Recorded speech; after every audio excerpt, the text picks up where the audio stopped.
Assalamualaikum warahmatullahi wabarakatuh. Selamat pagi dan salam sejahtera untuk kita semua. Pertemuan ke-15 dari mata kuliah studi kelayakan bisnis membicarakan tentang yang disebut dengan desain pelaporan studi kelayakan bisnis. Nah, penyusunan desain studi kelayakan bisnis ini merupakan hasil atau analisis dari kelayakan bisnis yang disusun secara sistematis, sehingga nanti ini memudahkan memahami isi dari laporan tersebut. Nah, laporan dari studi kelayakan bisnis ini memberikan gambaran tentang rencana usaha, seperti mengenai sumber daya, sumber dana, dan lain-lainnya. Nah, seperti kita ketahui, hasil atau laporan studi kelayakan bisnis ini akan dimanfaatkan oleh berbagai pihak. Nah, sebagaimana yang telah dijelaskan pada bab-bab sebelumnya, yaitu kepada investor, kepada kreditor, kepada manajemen perusahaan, kepada pemerintah ataupun masyarakat. Nah, oleh karena itu pelaporan hasil studi kelayakan bisnis ini nanti didesain sedemikian rupa agar mudah dipahami. Nah, di samping itu perlu juga adanya standar dari format pelaporan studi kelayakan bisnis tersebut, meskipun tidak ada suatu format atau bentuk pelaporan yang baku atau yang paling benar. Nah, meskipun ada format standar, namun dalam kaitan dengan pelaporan hasil studi kelayakan bisnis ini perlu disesuaikan dengan kebutuhan. Artinya disesuaikan dengan tujuan dari analisis studi kelayakan bisnis. Nah, itu tentunya ada beberapa pertanyaan yang menjadi batasan-batasan dalam analisis studi kelayakan bisnis.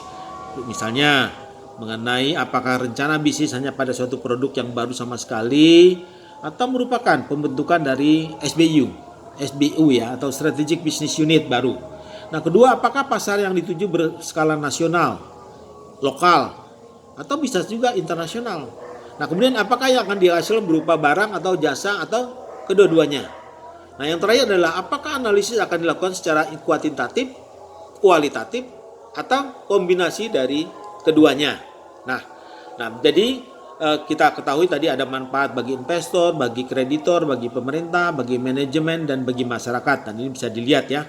Nah, kemudian dalam kaitan dengan format laporan studi kelayakan bisnis, yang pertama di bagian awal ini biasanya ada sampul, ada daftar isi, ada daftar tabel kalau ada ya, ada daftar gambar, daftar singkatan, kemudian daftar lampiran. Ini semua kalau ada. Nah, kedua bagian inti. Nah, di bagian inti ini ada beberapa hal ya. Pertama mengenai namanya ringkasan eksekutif atau ikhtisar ya. Kemudian latar belakang dari studi kelayakan bisnis.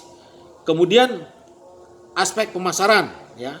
Nah, ini yang pertama kita ketahui. Kemudian ada aspek teknologis, aspek manajemen.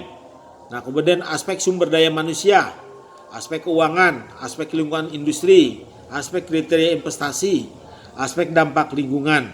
Dan pada bagian akhir tentunya ada ya daftar pustaka dan juga lampiran-lampiran. Nah, kemudian dalam kaitan dengan studi kelayakan bisnis ini dilakukan dalam rangka untuk diversifikasi usaha atau membuka cabang baru, maka uraian tentang kondisi atau profil dari perusahaan perlu ditampilkan dalam laporan studi kelayakan tersebut. Nah, sehingga formatnya dapat dimodifikasi ya, ada ikhtisar, latar belakang, profil perusahaan. Nah, profil perusahaan ini berisi tentang nama, alamat perusahaan, profil pemilik perusahaan, sejarah dan perkembangan dari perusahaan. Kemudian ada analisis kelayakan bisnis. Nah, kemudian yang terakhir adalah kesimpulan dan rekomendasi ya. Di situ di dalam itu bab ini termasuk data pustaka dan lampiran-lampirannya. Nah, untuk lengkapnya contoh desain dari pelaporan dapat dilihat dalam materi yang saya sampaikan. Demikian, wabillahi taufiq wa hidayah. Wassalamualaikum warahmatullahi wabarakatuh.